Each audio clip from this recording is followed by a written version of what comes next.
He'll have to get used to the starry land and follow the rules of this world.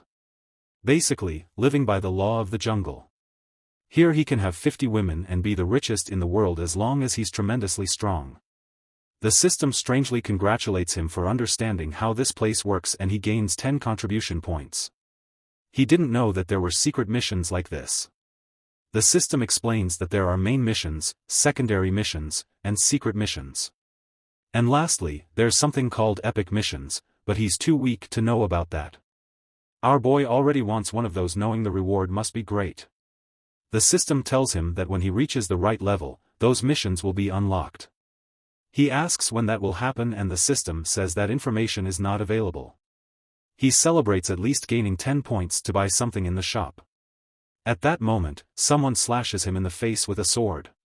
It's Kenshin, who tells him they've arrived at Jining City. Our boy takes a look and notices the city walls are incredibly tall. Seeing this, he vows that one day the Steel-Bone sect will be more magnificent than this city. The guys nearby ask why an idiot disciple of this failing sect is here. Our boy tells them he's not a disciple. He's the leader of the Steel-Bone sect. Everyone falls silent and then starts laughing in his face, saying this is ridiculous. Not only is it idiotic that a sect like this still exists, but also that he had the audacity to show up at the recruitment meeting. Others say they can feel that at most he has the power of someone who awakened 3 levels. And with that, the poor guy was mocked from all sides. You never imagined it would be so difficult to carry the name of this place. Why did he come to a world where not only did he receive a system that doesn't help much but also a negative reputation? Kenshin touches his shoulder. He turns around, saying that at least he can count on her. But she just says she understands he's feeling extremely embarrassed by the reputation. He feels desolate that this disciple doesn't hold back with her words. However, he stands up and says he's heard much worse and won't be affected by others' criticism. It's time for them to head to the recruitment area. On the way, she asks how he can stand being humiliated like this, and he wonders how this damn girl knows what he's thinking. However, he replies that he just has to endure a little because the only thing that makes him shut up is showing power. So far, he had completed missions given by the system, but now he would finally make the first move. The domination of Starry Land was about to begin. Meanwhile, in another nearby tent, a boy tells his master that this year they will recruit many high-quality youths. However, one next to him says they are a level 8 sect, so they should forget about getting the talented kids. This year, the Gentle Blades sect would take all the first-ranked disciples. The two start arguing, wanting to see who will get the best ones. Until someone walks between them, throws an umbrella on the ground, and says this cheap tent wasn't so bad after all. The saber guy asks who he thinks he is to stand next to his sect, and the one next to him warns that he's the leader of the Steel-Bone sect, which is the disgrace of all sections. The saber guy then says he will be kind and give him the chance to move away from that spot. Our boy replies that all sects are members of the alliance, so they can remain in harmony. However, the old man on the other side says he would have considered that in the past, but having a sect like his next to their tent is a disgrace. Jun says the tent will stay there whether they like it or not, and no bald guy around will stop his plans. They say that even though he's not bald, he doesn't have any members, and they immediately order them to be removed from there. Our boy stands up and says it's a great chance to get some publicity for the sect, but at that moment someone shouts that Lai Qingyang from that family is arriving. Immediately, one of the old men says he doesn't care about Jun, and is going to do what's most important. Our boy thinks that name sounds familiar. The others nearby comment that as a descendant of the Li family, this guy has incredible talent. Talent in this world is defined by the spiritual root, which determines the maximum power someone can achieve in their life. In a small place like this city, even a medium root is something very rare, while our boy has an inferior root. He knows this Lai Qingyang is a once-in-a-generation talent, and he'll have to trick him somehow to make him join the sect. However, a crowd is already calling for the guy, offering all sorts of support, even other positions, all the resources he wants, and even a command over all the disciples. He's just standing there, enjoying being pampered by everyone. At that moment, our boy asks if Chanshin knows that guy. She says he's the one who was injured under the tree he saved. He sees that it's the boy and says this is interesting.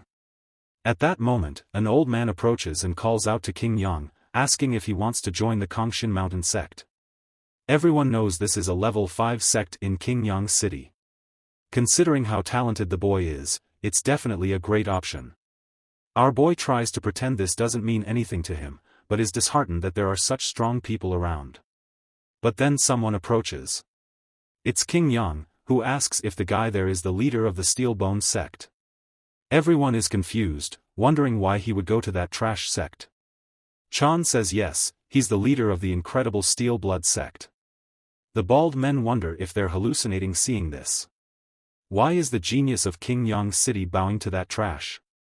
Kongshin is already excited to see this. King Yang apologizes for not thanking him when he saved him. Our boy says he's just a kid, and that it was nothing. He pulls him by the arm and says that if he hadn't thanked him now, he wouldn't even have remembered it. Kongshin knows the rascal and tends to use this as an excuse. And at that moment, the guy asks him to talk a little more about his sect. Our boy then receives a secondary mission. He gets all excited and even gives himself a slap to hide the smile. He needs to tell the glorious story of the Steel Bone sect and make the guy join. However, Jun wonders since when they had a glorious history. At that moment, the three old men say that place is not worthy of him. Their greatest contribution was that the previous owner helped stop the distribution of explicit products. Jun says they better not talk like that of the glorious Steel Bone sect. It's just that common people don't know that, in fact, his sect is much older and has a long history.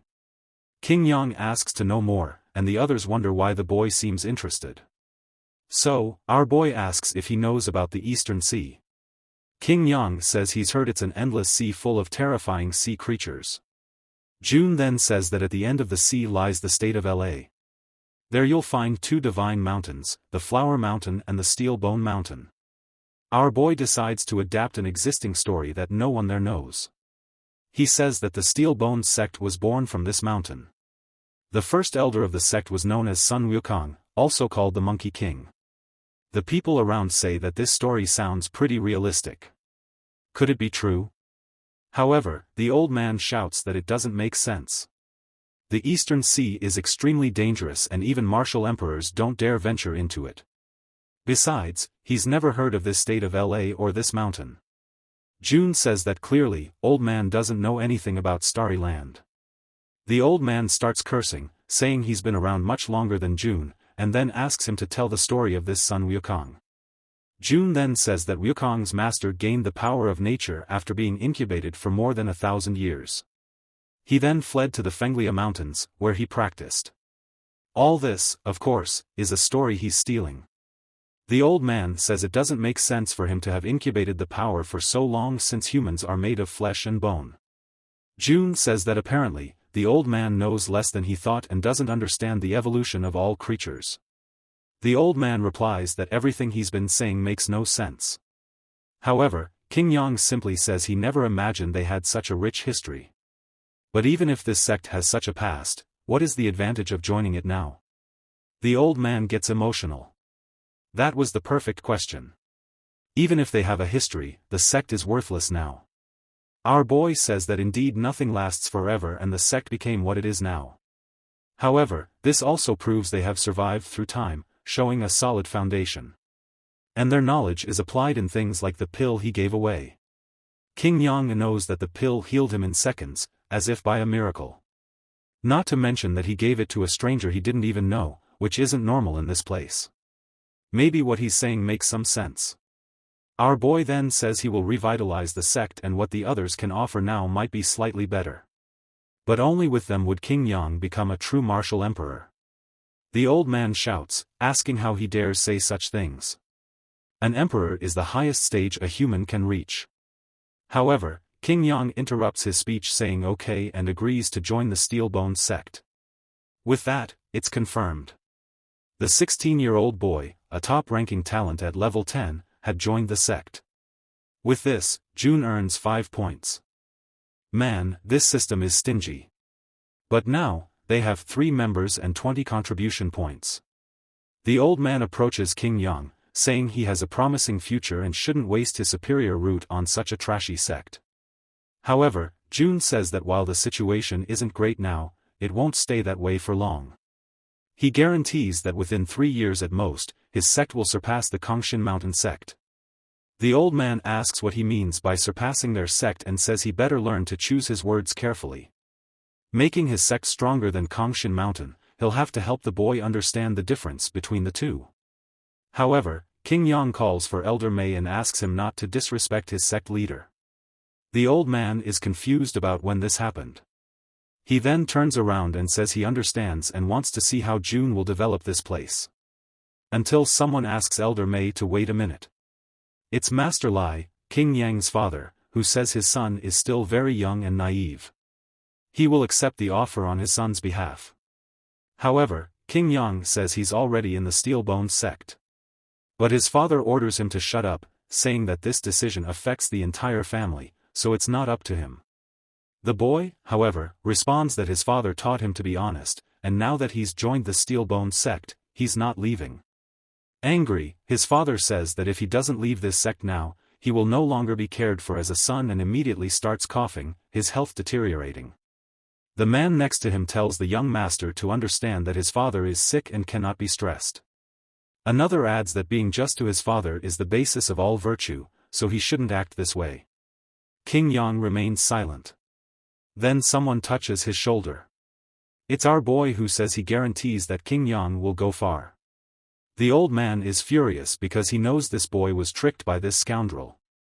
He then says that to make an extraordinary disciple, the person himself must be extraordinary. If he's so confident, he must be very experienced. Our boy says he doesn't want to be too arrogant, but he alone knows more than all of them combined. Qian Chen thinks this exaggeration of his is getting out of control. The father obviously doesn't want to accept this and says that if that's the case, he should teach everyone a little. He pulls out a book, saying that in King Yang's city, there's a technique that has been passed down for hundreds of years. It's called the 9 styles of wielding a sword. However, even after years and years of practice, no one has ever mastered the 9th style. If Zheng manages that, he will believe his words. Otherwise, he will have to expel his son from the sect. Our boy smiles, thinking this bastard is trying to embarrass him in front of everyone. However, he just replies that it's not a problem. He immediately tells the system to open the shop. He remembers a spell that would work in this situation. It allows him to instantly understand the martial arts and secrets of his opponent for 60 minutes. He activates the power right away. He quickly schemes through the book. As he flips through the pages, everyone watches. People wonder what he's learning given how fast he's going through the pages. Our boy decides to make up any random name and calls it quantum meditation. And with that, bam, he closes the book. He then asks Qian Chen to give him a sword. As soon as he grabs it, he unleashes lightning and makes a cut that exudes an aura. The old man is shocked by the pressure in the air created by that. The boy had mastered the first style in just 1 minute. He made another slash, which was the 2nd style's attack. The old man was stunned since it took him 5 days to get that far. Then Chen made the 3rd cut, forcing the old man to dodge to avoid being killed. Chen says he's going too slow and leaps into the sky, sending a downward slash that's the 8th style. The guys are shocked that he really learned so quickly. However, seeing that he stopped, the old man asks if he didn't learn the 9th style. Our boy continues concentrating his aura. Behind him, Qin Yang notices it's the realm of the sword. Everyone starts speculating, wondering how this is possible, until an old man tells everyone to shut up. This is a rare chance in anyone's life, so they shouldn't disturb him. Our boy responds that he's not bad. And if that's the case, he wants the old man to help him test his power as he thinks the old man is the only one who would survive his attack. With that, an aura emanates from the sword and an explosion is launched in the old man's direction. The slash moves like a fin cutting through the sea toward the old man, who has to defend himself before he can respond. He realizes the power of it is truly oppressive. However, he manages to tear the attack in half, proving the boy is an apprentice and worst of all, at the 5th power level.